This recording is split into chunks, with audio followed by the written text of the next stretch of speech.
Buenas, hoy vamos a hablar para esta materia de enfoque cognitivo eh, sobre la película, es el estudio de caso de la película de Shelter.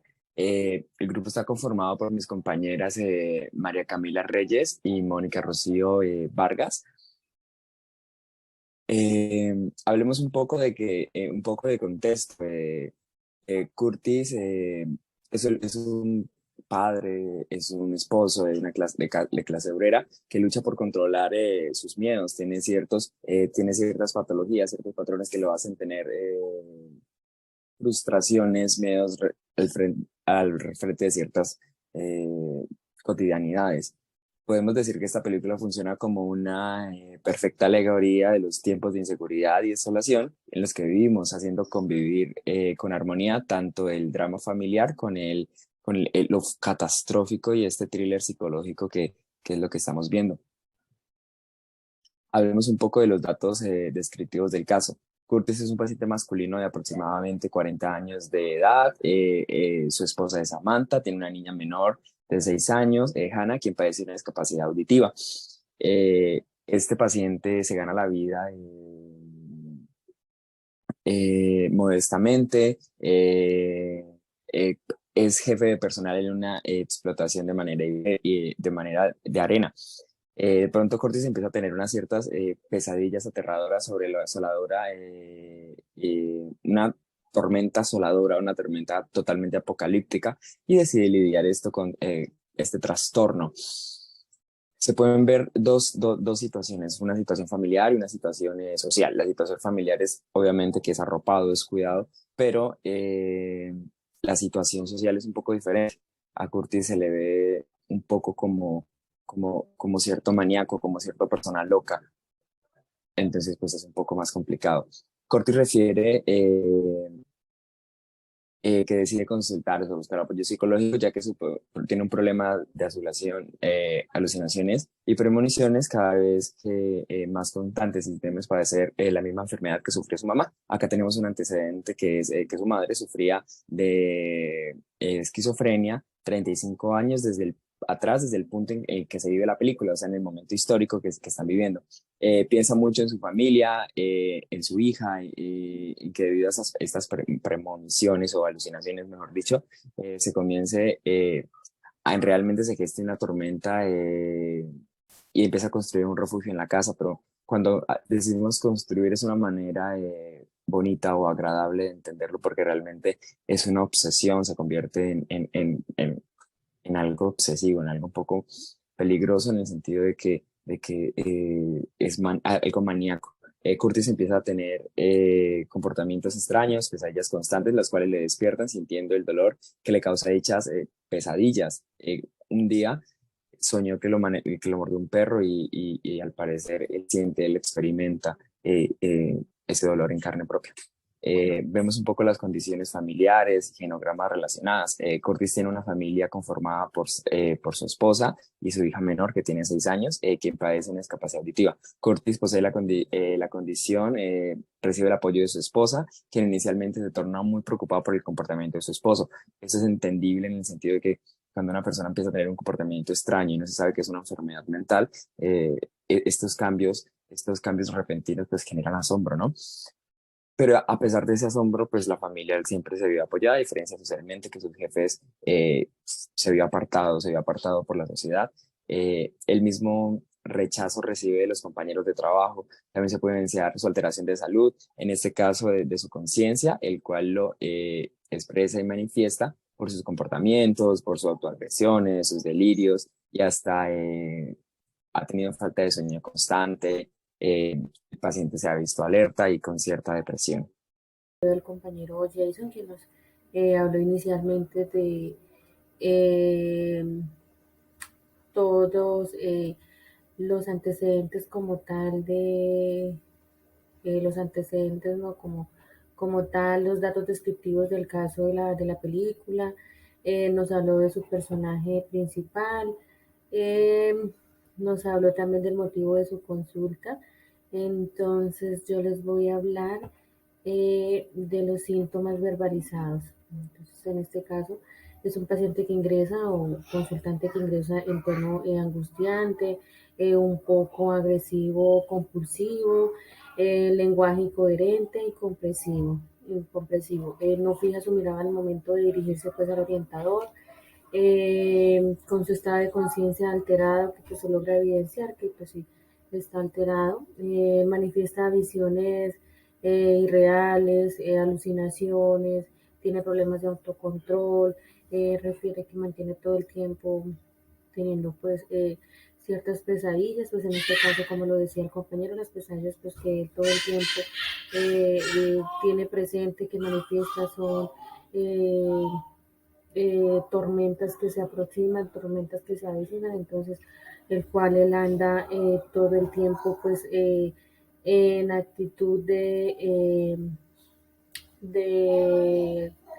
a la defensiva, prevenido y pues obviamente pues también de cierta manera tratando de proteger a su familia. También manifiesta presentar y pues obviamente se logra evidenciar que tiene lesiones en partes de su cuerpo, abrasiones en la piel que son causadas por él mismo, entonces es pues en la misma condición que tiene a sus mismas pesadillas, él mismo se autoagrede, entonces son lesiones causadas por él mismo en el momento que, pues, que presenta sus crisis de alucinaciones. Como le decía al compañero, una digamos, eh, digamos, cuando él se autoagrede en una situación así especial, fue cuando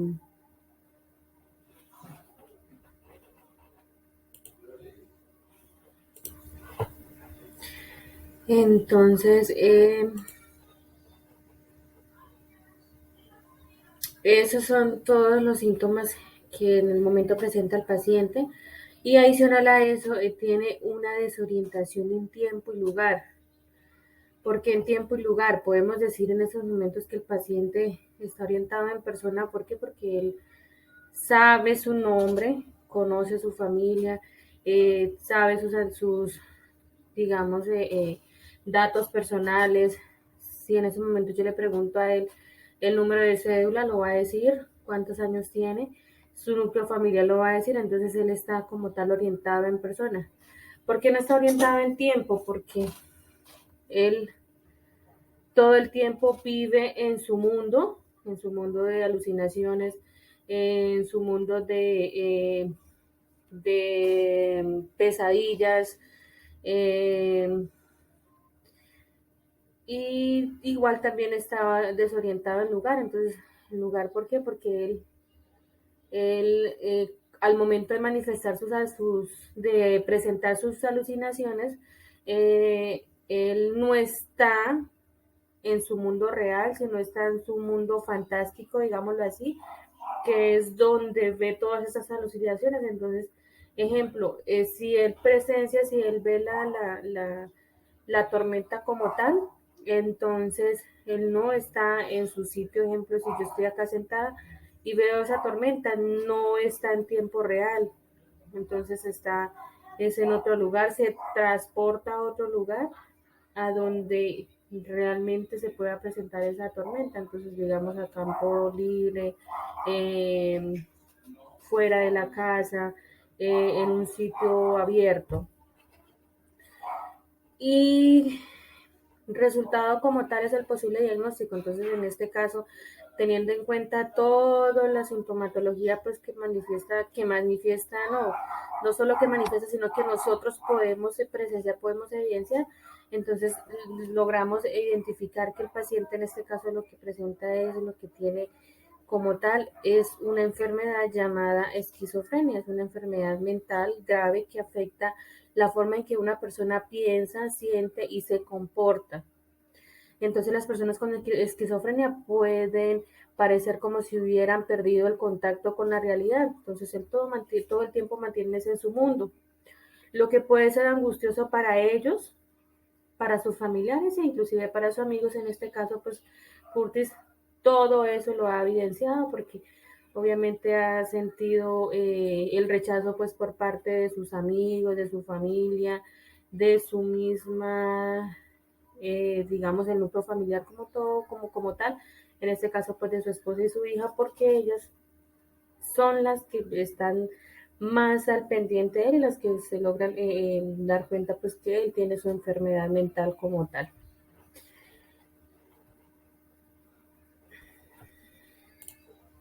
Con esto concluyo entonces mi parte, le doy espacio a la compañera Camila que también nos va a hablar pues de la última parte para pues finalizar con nuestro video. Muchas gracias. Buenas noches, instructor. Buenas noches, compañeros. Como lo explicaban mis compañeros anteriores, estuvimos el estudio de caso de la película Take Shelter, en donde ya se habían expuesto estos, la primera diapositiva, esta otra diapositiva, mis compañeros ya le habían explicado, y me tocó el tema de técnica terapéutica. Técnica cognitivo-conductual, técnica de la flecha ascendente. Esta técnica resulta básica en el tratamiento de la mayor parte de trastornos psíquicos, formando parte de casi todas las técnicas cognitivos conductuales. Se basa en la modificación de los esquemas de pensamiento del paciente a través de diversos métodos, identificando los propios patrones de pensamiento y su influencia sobre la vida del paciente y generando junto al paciente alternativas cognitivas más adaptativas y funcionales.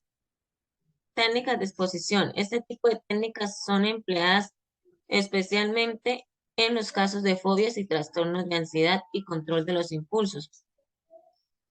Se basan en confrontar al paciente el estímulo temido o generador de ansiedad hasta que ésta se reduzca, de manera que pueda aprender a gestionar su conducta ante él, a la vez que a nivel cognitivo, reestructura los procesos de pensamiento que le hacen sentir malestar ante dicho estímulo o situación. Muchas gracias.